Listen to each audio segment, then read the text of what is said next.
Hi, I'm Scott Flowers with Cloud Ninjas. Today we're going to continue our series on the HPE ProLiant DL365 Gen11 server. In this video, we're going to specifically focus on RAM. Let's get going.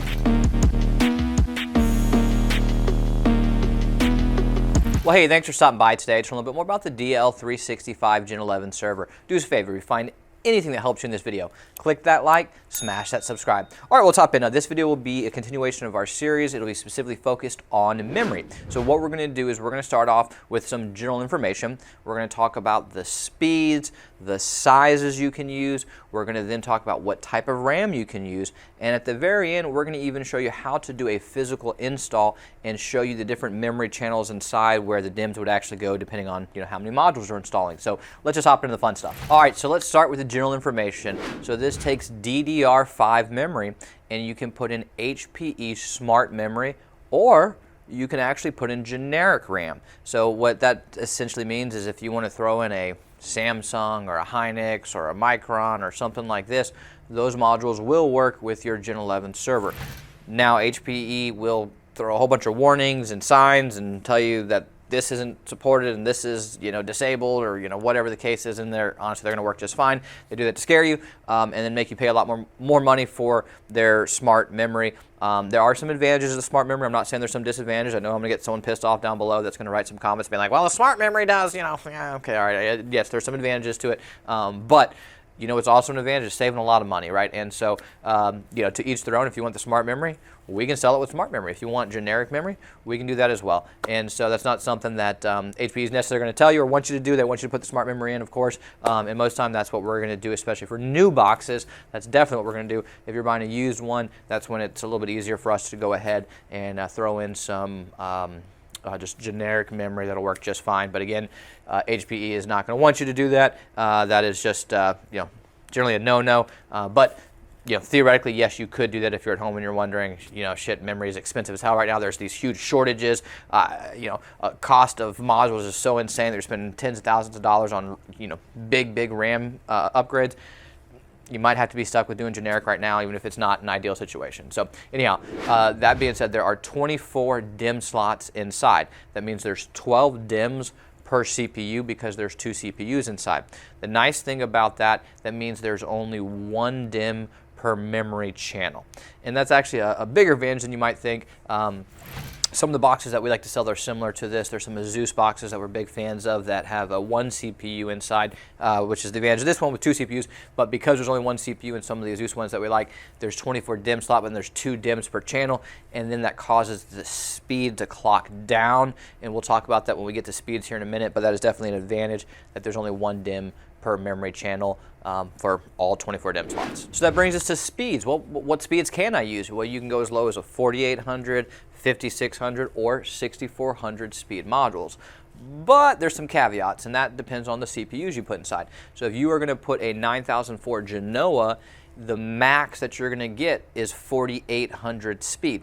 So there's no point in buying a 5600 or especially not a 6400, which is actually much more expensive. Right now, sometimes you might find 5600 and 4800 around the same cost, so might not be a really huge deal. But 6400 still is much more expensive. So if you are finding 4800, let's just say even $100 or $200 a module cheaper, do it, because there's no point in buying the 5600 speed modules if it's going to cost you more, because it's just going to clock down with a Genoa processor to 4800 speed. But if you're using a Turin processor, which is the 9005 series, you can actually get all the way up to 6400 speed. So there's a reason in that case to go ahead and buy the 6400 speed modules. But again, check your CPU. If you're not sure, hey, just message our sales team. We can help you out there. But check your CPU, and generally online you can find on AMD's website, it'll show you the max memory speed supported with each individual CPU. And so that being said, again, Genoa is going to be 4800 speed, and Turin will be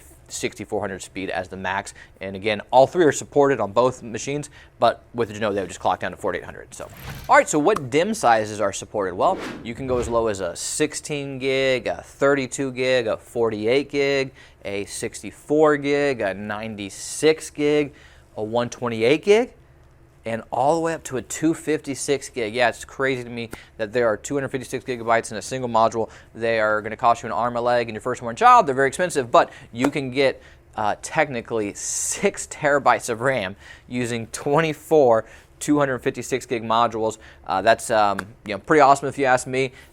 If you are actually doing that, please drop a comment down below and let us know what application, what are you using it for? I'd be super curious to hear what needs that much RAM.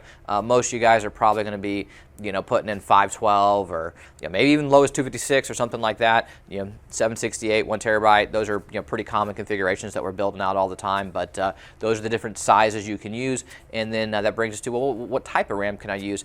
And with DDR5 memory, load reduced is gone. There is no more load reduced with DDR5, so you can use ECC Registered. There's no ECC unbuffered for this, so it'll be ECC Registered is the only type of RAM that you can use for the DL365 Gen11.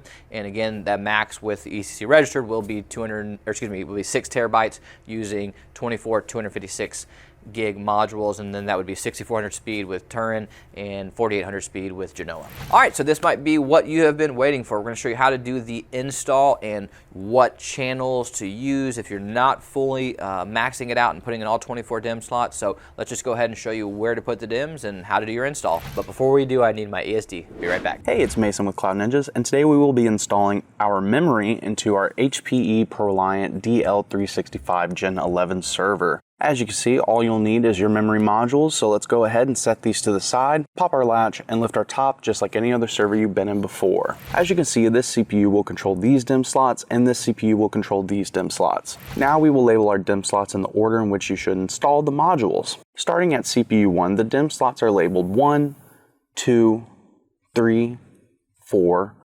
5, 6, and then go over to 7, 8, 9, 10, 11, and 12. And then you can go over here to CPU 2, and the slots are labeled 1, 2, 3, 4, 5, 6. And then you can go over to 7, and then 8, 9, 10, 11, and finally 12. And that is how the DIMM slots are labeled in the server. And if you ever need to see that again, you can go ahead and check under the server lid, and there is a reference to the layout of the DIMM slots. Now let's go ahead and take a look at our memory modules. You'll notice this notch in the middle here. You will need to make sure that that notch lines up to the middle line in the DIMM slots so we don't damage any of the leads on the memory modules.